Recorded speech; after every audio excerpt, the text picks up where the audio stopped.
Video دیکھنے والے معزز ناظرین کو میرا السلام علیکم۔ ناظرین گرامی، تجربہ کاروں کی پی ڈی ایم حکومت سے مہنگائی کا جن بوتل میں بند نہیں ہو پا رہا۔ لندن سے امپورٹ کر کے اسحاق ڈار صاحب کو ملک کا راتوں رات وزیر خزانہ بنایا گیا اور بتایا گیا کہ دیکھنا اسحاق ڈار آتے ہی ڈالر کو چاروں شانے چت کر دے گا، لیکن ایسا کچھ نہیں ہوا۔ اب ڈالر نے اسحاق ڈار صاحب کے ہوش ایسے بھلائے ہیں کہ ان کو سمجھ ہی نہیں آ رہی کہ انہوں نے اب کرنا کیا ہے۔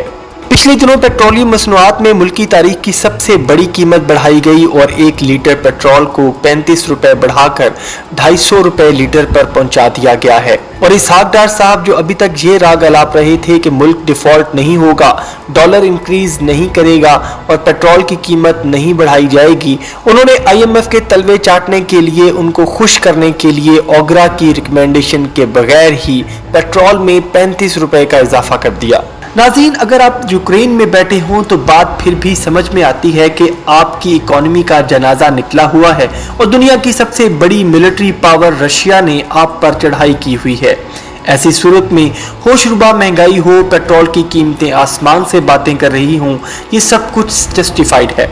لیکن ایک ایسا خوبصورت ملک جس کی 22 کروڑ پاپولیشن ہو، جس کی 60% سے زیادہ یوتھ پاپولیشن ہو، اتنے اچھے ریسورسز ہوں، ملک کو 4 موسم سپورٹ کرتے ہوں، اس کے فنڈامنٹلز اتنے سٹرونگ ہوں،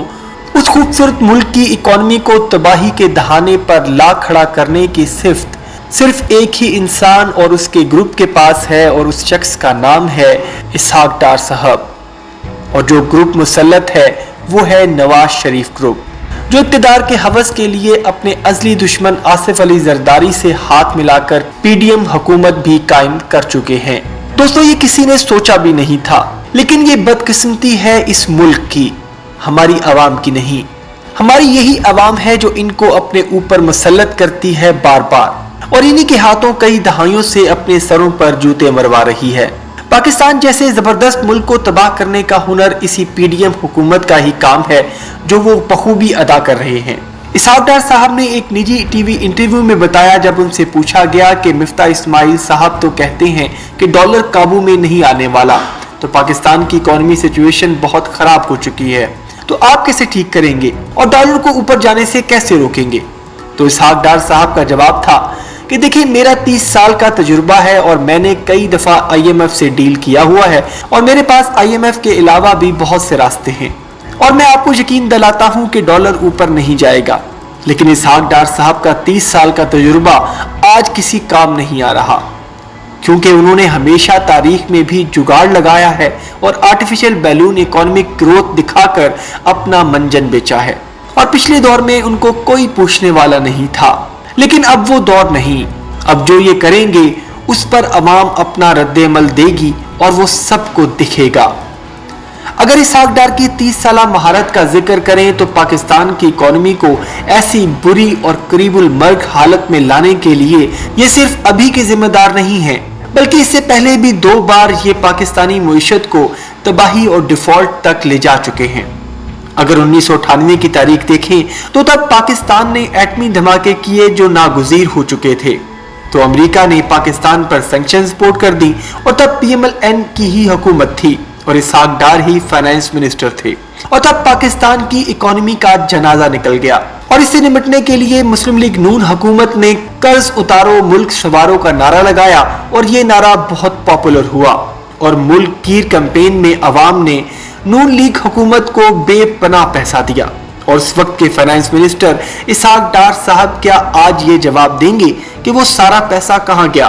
کہ جس میں ماؤں بہنوں نے اپنے طلائی زیور تک اتار کر اسحاق ڈار صاحب کے حوالے کر دیے تھے؟ وہ اربوں روپیہ کہاں گیا، اس کا کچھ پتہ نہیں چلا۔ اور انہی اسحاق ڈار صاحب نے اوورسیز پاکستانیوں اور پاکستانی شہریوں کے کمرشل بینکس میں جتنے بھی ڈالر پڑے ہوئے تھے ان کو ضبط کر لیا تھا، اور اس کے بدلے ان کو پاکستانی کرنسی میں تھوڑی بہت رقم ادا کر کر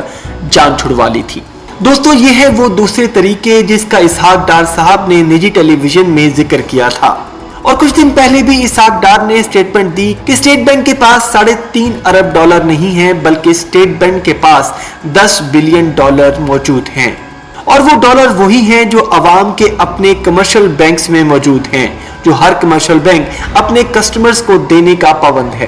کہ جب بھی کسی شہری کو اپنے ڈالرز کی ضرورت ہو۔ اور جب اسحاق ڈار صاحب کے اس سٹیٹمنٹ پر سوشل میڈیا اور براڈ کاسٹ میڈیا میں شور برپا ہوا تو اسحاق ڈار صاحب کو فوراً ایک پریس ریلیز جاری کرنی پڑی کہ حکومت کمرشل بینکس کے ڈالرز کو قبضے میں نہیں لے گی۔ اسحاق ڈار صاحب شاید ابھی بھی یہی سمجھ رہے تھے کہ یہ 90s کا دور چل رہا ہے جب ایک ہی TV channel PTV تھا جہاں حکومت کی ایما پر سب اچھا ہے کا راگ چلتا،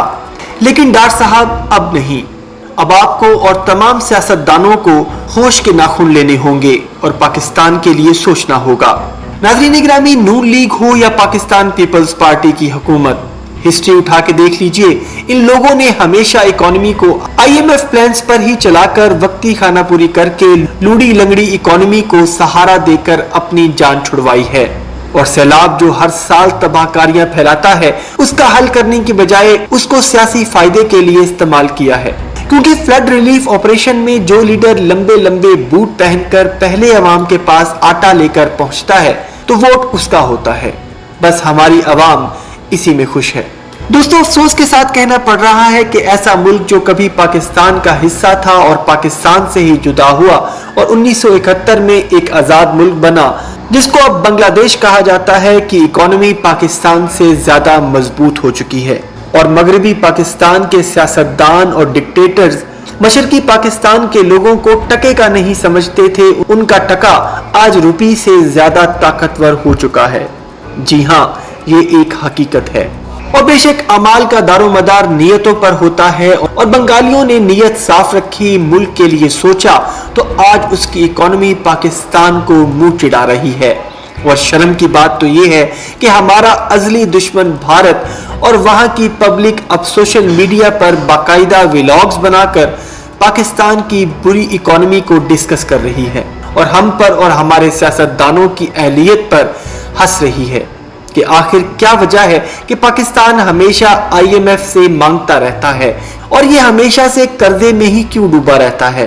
تو دوستو، دشمن تو مذاق بھی اڑائے گا اور بدنام بھی کرے گا، کیونکہ ہم نے ہی تو اپنے ملک کو اس حال میں پہنچایا اور دشمن کو موقع دیا کہ وہ ہماری حالت زار پر ہنسے۔ 2014 میں جب نون لیگ کی دوبارہ حکومت آئی تو تب سی پیک شروع ہوا اور ملک میں ڈالر کافی زیادہ تعداد میں آنا شروع ہوا اور انویسٹمنٹ آنے لگی، تو نواز شریف کو اپنی سیاست چمکانا یاد آ گئی، اور وہ ڈالر جو اکانومی کو بوسٹ کرنے اور ایکسپورٹس کو بڑھانے میں خرچ ہونا چاہیے تھے، اس کی بجائے اسحاق ڈار صاحب نے اس بے تحاشا سبسڈیز دینا شروع کر دیں، میٹرو اسٹیشن بننے شروع ہو گئے، اور سب سے گھاتک وار جو انہوں نے کیا وہ اورنج لائن ٹرین تھی،